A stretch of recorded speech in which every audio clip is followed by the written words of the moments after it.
sākam kaut ko likt kopā, cik var.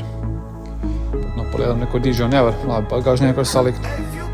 Aizmugurēs beņas var ielikt. Tas arī viss pagaidām. Nu, lūk arī ķipa var. Bet man tad, ja kāds nezina, šitā gumiņi, kas te nāk, viņi uz apusējā lēni, diemžēl iet. Es biju domājis, ka te būs tāds uz iekšu, viņi ķipa iet iekšā, nu, pats tāpat, kā šitās palielam. Bet nē, viņi uz apusējā lēni tur, bet es gumijā notīrīju. Ātrāk tikai uzlikt apusējā lēni un jā, pielikt un visu lūk pielikt. Šitos arī es kā var likt, bet nu, man viņus vajag saslīpēt un smuku nopūst. Es viņus domāju pūst ar